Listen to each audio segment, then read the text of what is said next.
once again to Twice Told Parables, the program that offers a fresh, but not essentially different, telling of the parables of Jesus.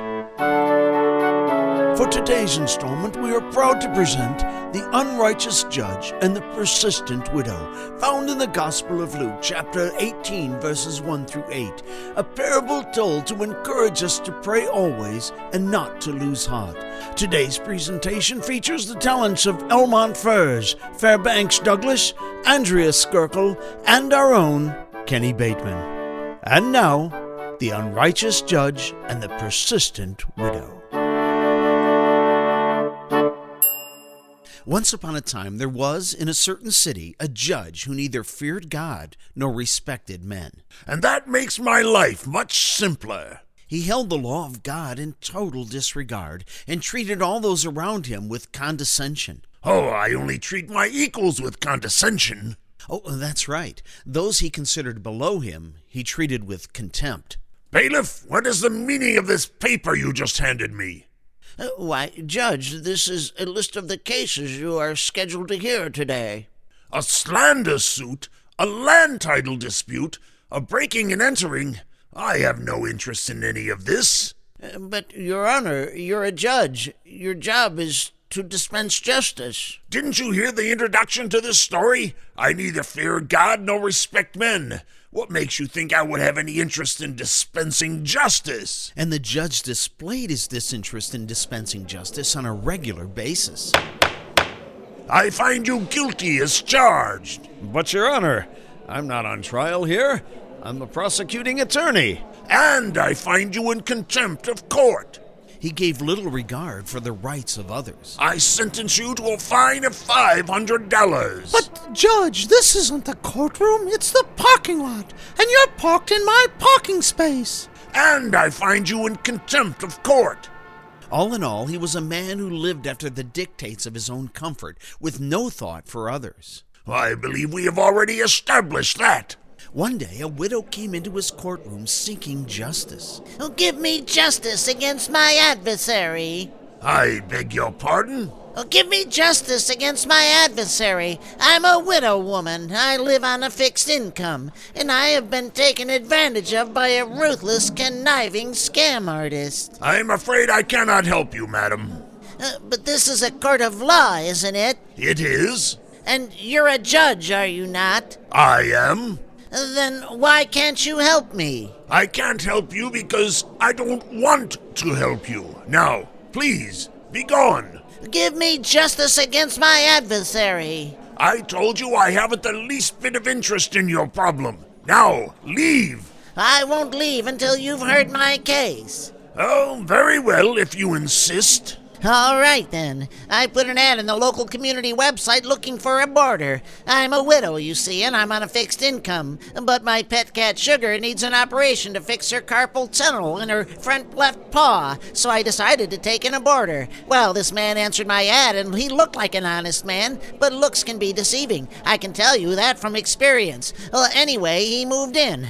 And along with his personal belongings, he also brought his two friends and their personal belongings, and their computers and phone hookups and internet connections. I think they were running telemarketing scams. You know, selling phony Caribbean cruises and extended car warranties and pretending to be rich Nigerian princes. Well, anyway, when the first of the month came and I went to collect the rent, the man said he didn't have it. He was waiting for a settlement on his workers' compensation case. Oh, that was from when he fell off a manhole cover and fractured his avilar areolanus. Well, Excuse me, ma'am, but there's no need for you to continue.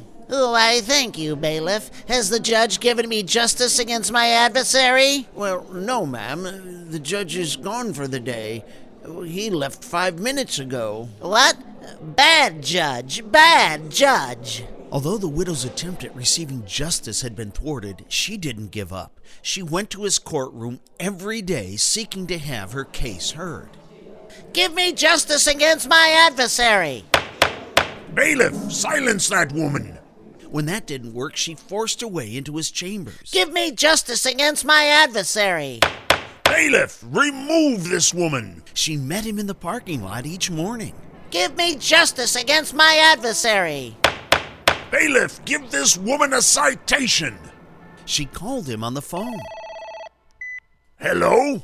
Give me justice against my adversary. Bailiff, get me an unlisted number. She went to his house.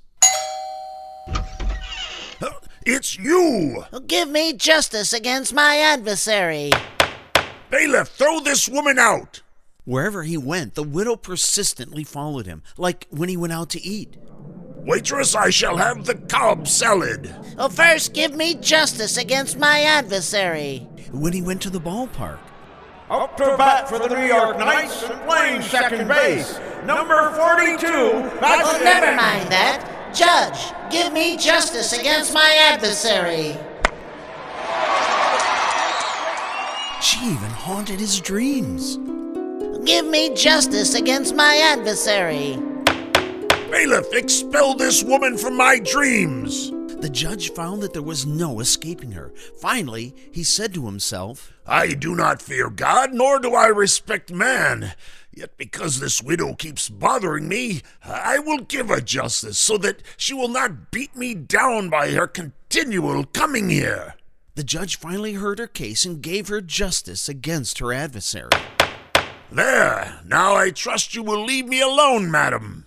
Of course, but first there's this little issue of my neighbor not keeping the lid on her trash can. Every Monday night he leaves his trash can on the curb for the garbage truck to pick up in the morning, but he never puts the lid on. Well, this attracts all kinds of wild animals like raccoons and skunks. Let's take time to consider what we've just seen. If an unjust judge is willing to give justice to a widow who cries out to him day and night, how much more so will God give justice to his elect, to those who cry to him day and night? Jesus promised us that the Father will speedily give justice to those who pray and do not lose heart. We must always remember that God is good and that he loves justice, and our faith and trust must be in his steadfast love and trustworthiness. Hebrews 11:6 states, "And without faith it is impossible to please him," meaning God. For whoever would draw near to God must believe that he exists and that he rewards those who seek him.